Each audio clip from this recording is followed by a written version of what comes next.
Congratulations అభి, అనుకున్నది సాధించావుగా. నువ్వు super అభి. జనాల్ని మార్చడం జరగని పని అనుకున్నాను. నేను తప్పని ప్రూవ్ చేశావు. ప్రతి ప్రయాణం ఒక్క అడుగుతోనే మొదలవుతుంది. నా మనస్ఫూర్తిగా ఇప్పుడు చెప్తున్నా, ఆల్ ది బెస్ట్. నానా, ఎవరో లెటర్ రాస్తే అది నిజం అబద్ధమో తెలుసుకోకుండా ఏంటిది? నేనేం చేయాలో నాకు తెలుసు. నాకెవరు చెప్పాల్సిన పని లేదు.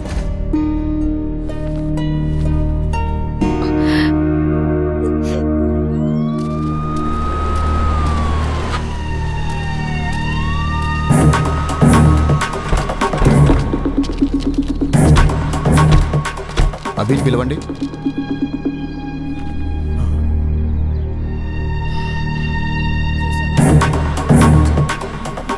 ఏమైంది సార్?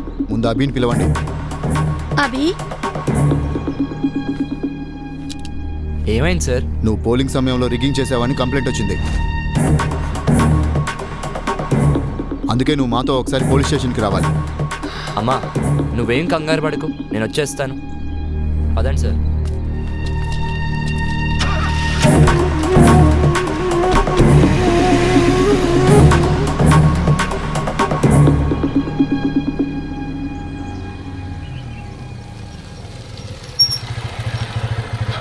ఏమైంది? నాయకులతో పెట్టుకుంటే ఇలానే ఉంటది. అవసరం వాడికి ఇవన్నీ? పిన్ని, వాడిని మూసుకుని ఊరెళ్ళిపోమను. పదా. అత్త నువ్వేం కంగారు పడు, నేను వెళ్ళి కనుక్కుని వస్తాను.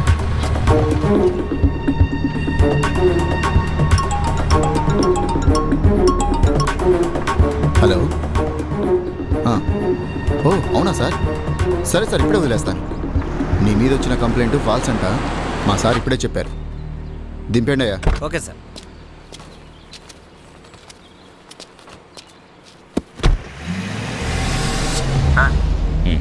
మీరు చెప్పినట్టుగానే చేశాను.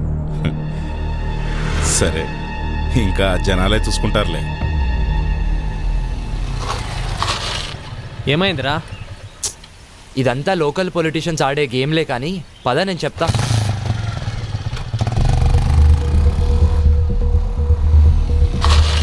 ఎవడో ఫాల్స్ కేసు పెట్టాడంట, అందుకే పంపించేశారు. ఏమో మాకేం తెలుసు. ఇతను వచ్చిన తర్వాతే ఊళ్ళో అనేక రకాలైన మార్పులు వచ్చాయి, ఎన్నికలు వచ్చి పడ్డాయి, మా ఇళ్ల మీద పోలీసులు వచ్చి పడ్డారు. అదీ కాక టీవీలో వార్తలు అవి ఇవి జరుగుతున్నాయి. ఎప్పుడు గెలిచే పార్టీ ఓడిపోయింది, ఓడిపోయే పార్టీ గెలిచింది. ఇతన్ని పోలీసులు పట్టుకుపోయారు. ఇలాగే ఉంటే ఇంకా ఎన్ని మార్పులు వస్తాయో. అదేంటి అలా అంటారు? వాడు మీకోసమే కదా ఇదంతా చేసేది. వాడు జాబ్ కూడా వదులుకుని మీకోసం వస్తే మా కోసం ఎవరు ఏమీ చెయ్యొద్దయ్యా. అసలు చెప్పాలంటే ఇతను రాకముందే మా జీవితాలన్నీ ప్రశాంతంగా ఉండే. అవును, మమ్మల్ని వదిలేసాయ్యా. నీ బతుకు నువ్వు చూసుకో.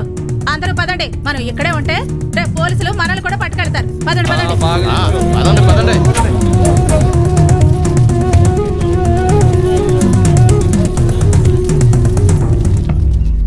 ఆడు అవిగాడు హోటల్ కౌంటింగ్ లో ఏదో మాయ చేశాడంట. అందుకే పోలీసులన్నీ అరెస్ట్ చేశారు. పాపం ఊరికే పోతుందా, వదిలిపెడుతుందా? అరే, నీకొచ్చిన 14 ఓట్లు చూసి నువ్వు అనుకున్న మార్పు వస్తుందని చిన్న హోప్ వచ్చిందిరా. కానీ అంతలోనే హోప్ మొత్తం చంపేశారు వీళ్ళంతా. ఐమ్ సారీరా, నువ్వు కూడా ఎక్కువ ఆలోచించకు. నీకు ఇది కరెక్ట్ కాదు. నా మాటిని హైదరాబాద్ వచ్చాయి. బయలుదేరతా. బాయ్.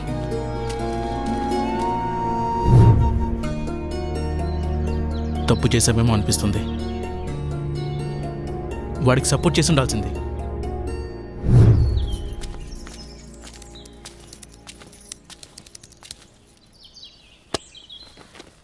బాబు, నువ్వు ఈ ఊరిని ఈ జనాల్ని మార్చడానికి ఇక్కడే ఉండిపోయావట.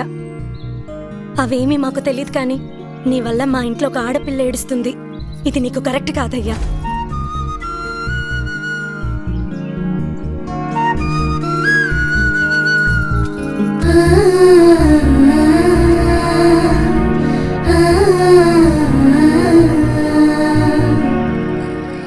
నా ఆలోచన అంతా కృష్ణ గురించే. నా వల్లే తను సఫర్ అవుతుంది. రేయ్, మళ్ళీ కాల్ చేస్తారా? చెప్పమ్మా. నీకు చెప్పేంత దాన్ని కాదయ్యా, కానీ నీ వల్ల ఒక ఆడపిల్ల బాధపడుతోందంటేనే నేను తట్టుకోలేకపోతున్నాను. మంచో చెడో నాకు తెలియదు, కానీ నువ్వొచ్చాక ఊర్లో మార్పు వచ్చింది, కానీ ఇక్కడి మార్పు ఎవ్వరికీ అవసరం లేదు. మా బ్రతుకులేవో మమ్మల్ని ఇలా బ్రతికినివ్వు. దయచేసి ఈ ఊరి వదిలి వెళ్ళిపో. మా తనకు గుండె జబ్బు ఉందన్న విషయం మీకు తెలీదా? తెలీదయ్యా. అది ఇప్పుడొచ్చిన వ్యాధి కాదు, ఎప్పటినుంచో ఈ సమస్య ఉంది. ఆ విషయం మీరు గమనించలేదంతే. మరి ఇప్పుడు ఎలాగయ్యా? ఆపరేషన్ చేయాల్సి వస్తుంది. చెయ్యండి అయ్యా. సరే అయితే కొన్ని టెస్టులు స్కానింగ్లు చేయించాల్సి ఉంటుంది. చెయ్యండి బాబు. మన హాస్పిటల్లో కాదు, ఇవి బయట చేయించాల్సిన టెస్టులు. అదేంటయ్యా? ప్రభుత్వ ఆసుపత్రిలో ట్రీట్మెంట్ వరకు చేయగలం కానీ మెడిసిన్స్ అలాగే టెస్టులు బయటే చేయించుకోవాలి. వీటికి ఖర్చు ఎంత అవుతుంది సార్? సుమారు 50-60 వేలు అవ్వచ్చు. మిగతా లెక్కలు తర్వాత చూసుకుందాం.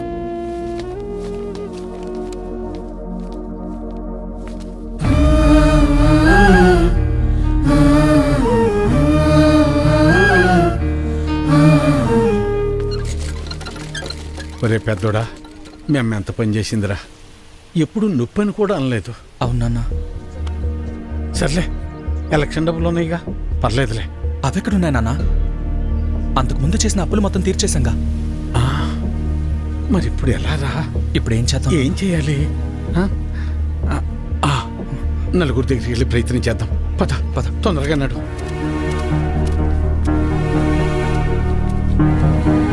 అయ్యా సుబ్బయ్య గారు, అయ్యా విషయం ఏందో చెప్పు. నా భార్యకి బాలేదు, కొంచెం డబ్బు సాయం చేయండి అయ్యా. ఎట్టా రామయ్య గారి ఇంటికి వెళ్దాం. అన్నా ఆగనన్నా, అమ్మకు ఆరోగ్యం బాగాలేదు, అర్జెంటుగా డబ్బు కావాలన్నా. అయ్యో, నిన్ననే పాప స్కూల్ ఫీజు కట్టాను రా. లేవు, ఉంటే ఇచ్చేవాడిని. అయ్యా, మా ఆవిడకి ఒంట్లో బాగాలేదు, ఆసుపత్రిలో చేర్చాం, కాస్త డబ్బులు సాయం చేయండి అయ్యా. లేడు, ఊరెళ్ళాడు. వెళ్ళాడా? రవి, అర్జెంటుగా డబ్బు కావాలరా. అమ్మకి బాగాలేదు, హాస్పిటల్లో ఉంది.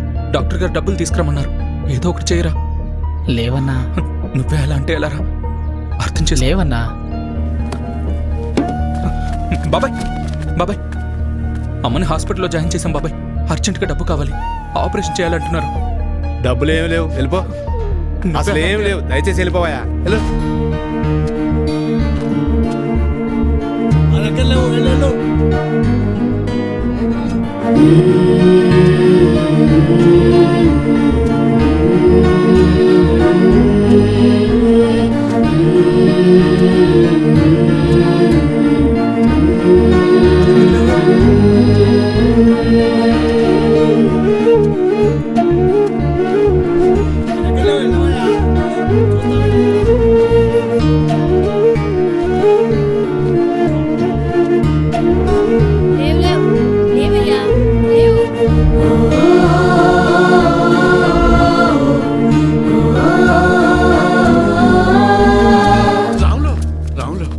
ఏంటి వీరన్నా?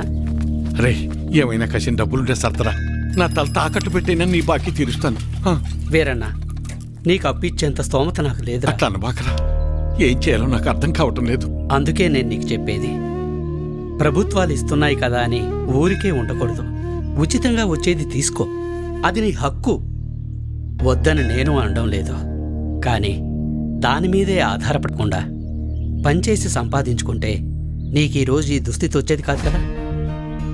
మొన్ననే ఎన్నికలు జరిగాయి, మళ్ళీ ఎన్నికలు వచ్చేదాకా నీ చేతిలో 4 డబ్బులుండవు. అలాంటిది నిన్ను నమ్మి ఈ ఊళ్ళో ఎవరు డబ్బులు ఇస్తారు చెప్పు?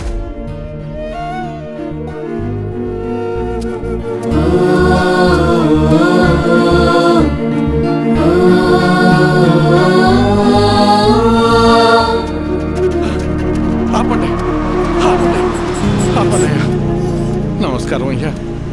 నా భార్య హాస్పిటల్లో ఉంది, ఆరోగ్యం బాగాలేదు, కాసిన డబ్బులు సాయం చేయండి అయ్యా. రే, ఎలక్షన్లోనూ సాయం చేసి ఆరోగ్యం బాగోపోతే సాయం చేసి అదే పనిగా చేస్తారా? అంత మాట అనకండి అయ్యా. అన్నిటికీ నేనేమన్నా దేవుణ్ణేంట్రా?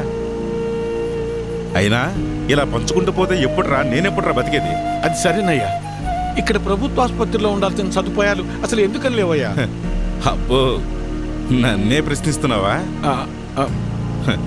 అయినా నేను గెలిచింది ఇప్పుడే కదా, నీకు అన్ని వివరాలు కావాలంటే వెళ్ళి నీ పాత నాయకున్నాడు, అన్ని వివరంగా చెప్తాడు. పదరా. అబ్బా, నా ముందు నుంచుని నన్నే ప్రశ్నిస్తున్నావా? లేదయ్యా. నీకు లెక్కలు చెప్పడానికి నేనిప్పుడు మీ లీడర్ని కాదు కదా. నన్ను కాదని వేరే వాడిని గెలిపించుకున్నారు. వెళ్ళి అని అడగండి. ఆయన్ని అడిగితే మిమ్మల్ని అడగమన్నారండి. అవునా? సరే కానీ మొన్న ఎలక్షన్స్కే డబ్బులెంత ఇచ్చానరా నీకు? ఓటుకి 2000 కాదు రోయ్, అందరికీ 2000 ఇస్తే మూసుకుని తీసుకోకుండా నువ్వు డిమాండ్ చేసి మరీ 3000 తీసుకున్నావు కదా. మరీ ఈసారి అయితే మీకు పండగే రోయ్. ఒకే ఎలక్షన్కి 2 సార్లు వచ్చారా డబ్బులు? జాక్పాట్ మీకు. ఆ డబ్బులన్నీ ఎక్కడి నుంచి వచ్చాయనుకున్నావురా? నా జేబులోంచి కానీ తీసిచ్చాననుకున్నావా? మీకు ప్రభుత్వం ద్వారా వచ్చిన సహకారాలన్నీ రూపాంతరం చెంది డబ్బుగా మీ చేతికి వచ్చాయి. దీన్ని బట్టి నీకేమర్థమైంది? అవ్వా కావాలి బువ్వా కావాలంటే కుదరదు రోయ్. అయ్యా, నేను లెక్కలు అడగటానికి రాలేదయ్యా. నా భార్య సావు బతుకుల్లో ఉంది. కాస్త డబ్బు సాయం చేసి నా భార్యకు ప్రాణభిక్ష పెట్టండి అయ్యా. ఏరా, ఇందాక అడిగావు, ఇప్పుడు అడుక్కుంటున్నా. ఇదేరా మీ దగ్గర వచ్చిన చిక్కు. అయినా డబ్బులు తీసుకుని మరీ నన్ను ఓడించారు కదరా. అయ్యా, అనుభవించండి.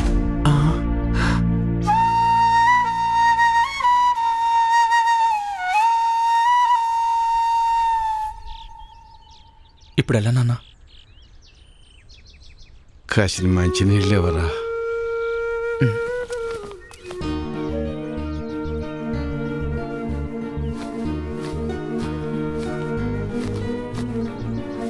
తీసుకున్నాను.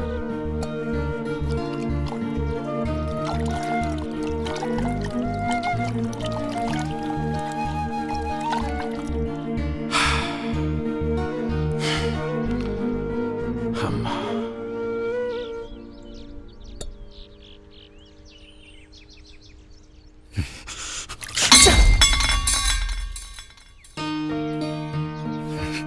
కన్న తల్లిని కాపాడుకోలేని బతుకు కూడా ఓ బతికేనా?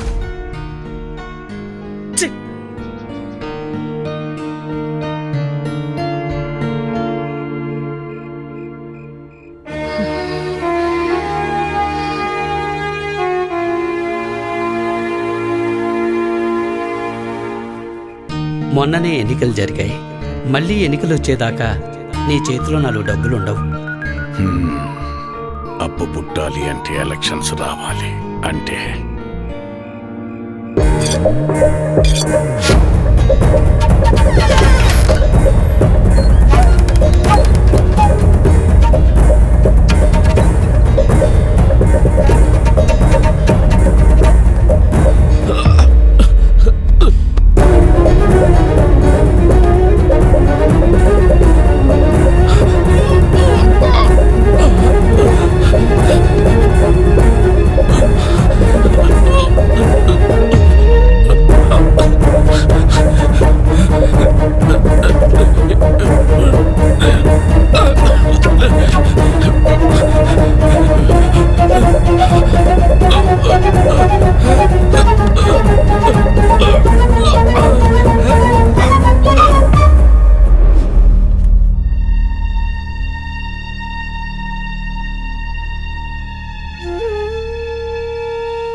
ఇప్పుడు మిమ్మల్ని నన్నెందుకు చంపడానికి వచ్చారని అడగాల, లేక నన్ను చంపడానికి వచ్చి ఎందుకు కాపాడారని అడగాల?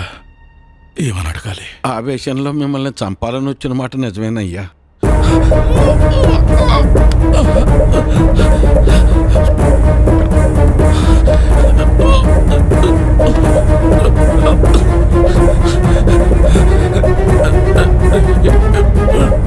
కానీ మేము వచ్చి చూసేసరికి చావు బతుకుల్లో ఉన్న మిమ్మల్ని అలా వదిలేయాలా లేదా కాపాడాలన్న సందిగ్ధంలో కాసేపు ఉండిపోయామయ్యా.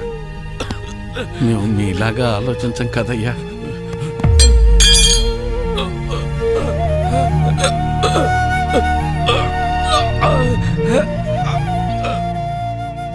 మేము సామాన్యులం, అందుకే మిమ్మల్ని కాపాడామయ్యా.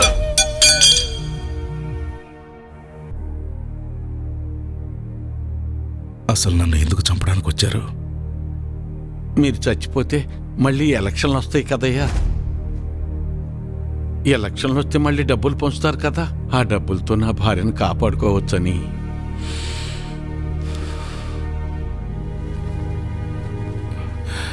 డబ్బు పారేస్తే దేనైనా సొంతం చేసుకోవచ్చు అనుకునే మాకు నువ్వు మాట్లాడిన ఒక్క మాట చాలు మేమెంత పెద్ద తప్పు చేసామో తెలియటానికి.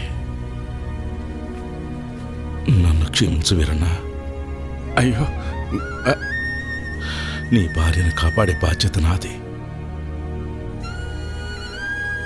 ఎంత ఖర్చైనా పర్వాలేదు, నేను చూసుకుంటాను. అయ్యో,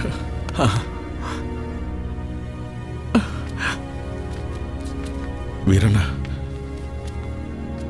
అయ్యా, నీ కూతురు ఏ తప్పు చేయలేదు. ఆ లెటర్ మేమే రాయించాం.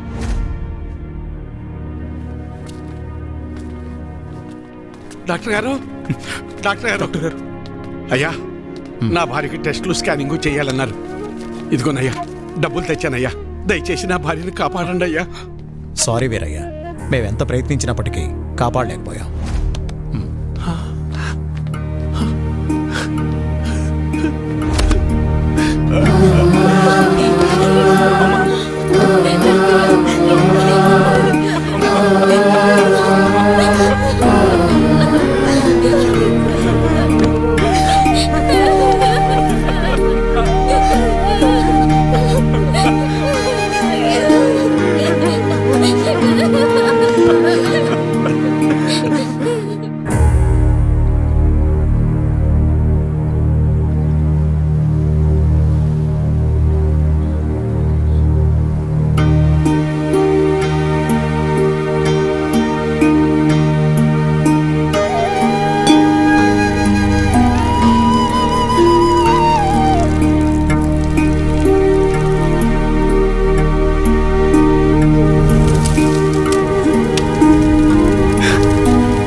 ఇదంతా నేనే చేశాను.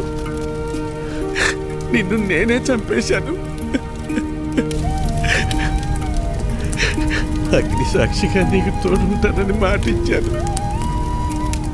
కానీ అదే అగ్గిలో నువ్వు కాలి బుక్కైపోతుంటే ఏమీ చేతగాని వాళ్ళ చూస్తూ ఉన్నా.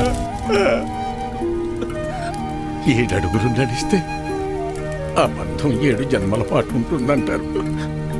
వద్దు వద్దు, ఇక నేను నీకు భర్తగా ఇంకా ఏ జన్మలోనూ రాకూడదు లక్ష్మి, రాకూడదు. నన్ను క్షమించు లక్ష్మి, నన్ను క్షమించు.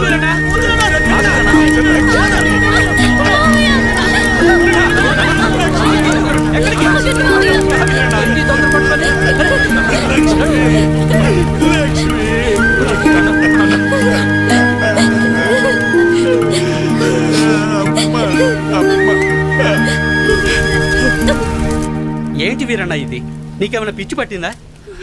ఒక భర్తగా, ఒక తండ్రిగా, కనీసం ఒక మనిషిగా కూడా ఏనాడు నేను నా బాధ్యతల్ని నెరవేర్చలేదు. ఎవరి మీద ఆధారపడకుండా నా వృత్తిని నేను చేసుకుని ఉండుంటే ఈ రోజు నీకు ఈ దుస్థితి వచ్చేది కాదు లక్ష్మి, వచ్చేది కాదు. నా జీవితాన్నే కాకుండా నా కుటుంబాన్ని కూడా అమ్మేశాను.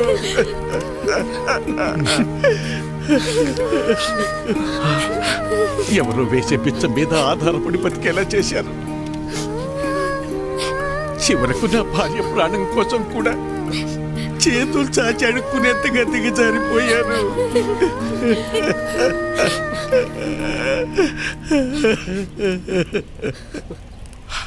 ఈరోజు నాకొచ్చిన ఈ స్థితి రేపు మీలో ఎవరికైనా రావచ్చు, కానీ రాకూడదు. అయినా నా భార్యని కాపాడుకునే హక్కు కూడా నాకు లేదా? ఆ హక్కును పొందే అర్హత నాకు లేదా? ఆరోగ్యం, విద్య ఈ దేశ పౌరులుగా మన ప్రధాన హక్కులు అంటారే, మరి మరి వాటిని పొందే అర్హత నిజంగా నాకు లేదా? నాకు అర్హత లేదు, నాకు అర్హత లేదు. నాకే కాదు, మనలో ఎవ్వరికీ అర్హత లేదు. మనల్ని మనం అమ్ముకున్న రోజే ఆ అర్హతను మనం కోల్పోయాం. ప్రశ్నించే హక్కును కూడా కోల్పోయాం. చివరికి ఎవరితోనూ నా కూతురుకు సంబంధం అంటగడితే కూడా ఇది నిజమా కాదా అని కనీసం నా కూతుర్ని కూడా నేను అడగలేకపోయాను. ఇంతకాలం అందరినీ మారమని చెప్పాను, కానీ అసలు మార్పు నాలో రావాలని ఆలస్యంగా తెలుసుకున్నాను. నాలో మార్పు రావాలి. నాలా ఆలోచించే ప్రతి ఒక్కరిలో మార్పు రావాలి. మనం బానిసలమనే భావన తొలగాలి. అందుకు మన ఆలోచన మారాలి. ఆ మార్పు దిశగా మనల్ని ముందుకు నడిపే అభినవ్ లాంటి నాయకుడు మనకు కావాలి. అయినా ఆ కుర్రాడు చాలాసార్లు చెప్పాడు నన్ను మారమని. నాలాంటి వాళ్ళలో మార్పు కోసం అతను చాలా తపన పడ్డాడు. మనందరం అతనికి ఏమిచ్చాం? అతన్ని ఈ ఊరి నుంచి తరివేద్దాం అనుకున్నాం. మనం ఇకనైనా మేల్కొందాం.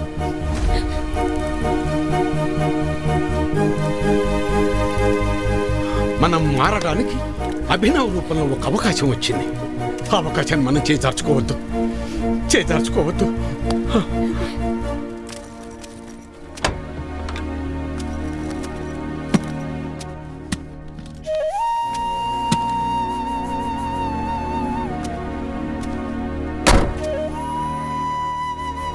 వెళ్ళొస్తానమ్మా. అభినవ్, నా భార్యను కోల్పోతే కానీ నేను చేసిన తప్పేంటో నాకు తెలియలేదు. నువ్వు అడిగినట్టే నేను మారాను. నేనే కాదు, మేమందరం ఆ మార్పు వైపు నడవాలని కోరుకుంటున్నాం.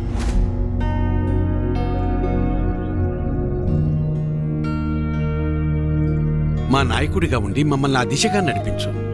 ప్రశ్నించే నీ గొంతుకు మా గాళాన్ని కూడా జోడించి ఆ ప్రశ్నకు ఊపిరిపోద్దాం. నేను నాయకుడిని అవుదామని కాదండి, మీలో ఈ మార్పు కోసమే నా ఈ తపన. విద్య, వైద్యం, వాక్ స్వాతంత్రం ఎలాగైతే మన ప్రాథమిక హక్కులో, మన సమస్యల కోసం పోరాడటం, వాటిని ప్రశ్నించడం కూడా మన ప్రాథమిక హక్కే. కానీ ఎప్పుడైతే మనం మన ఓటు నమ్ముకుంటున్నామో మనం ఆ హక్కుని కోల్పోతున్నాం. అందరూ అనుకునేలా ఓట్ అనేది ఒక హక్కు కాదండి, అది మన బాధ్యత.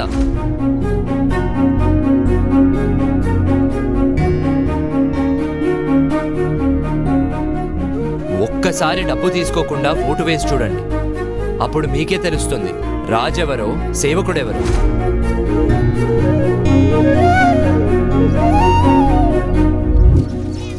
అమ్మా తల్లి, రేపు వచ్చే ఎలక్షన్లో మీ ఓటు నాకేసి తప్పకుండా నన్ను గెలిపించాలి.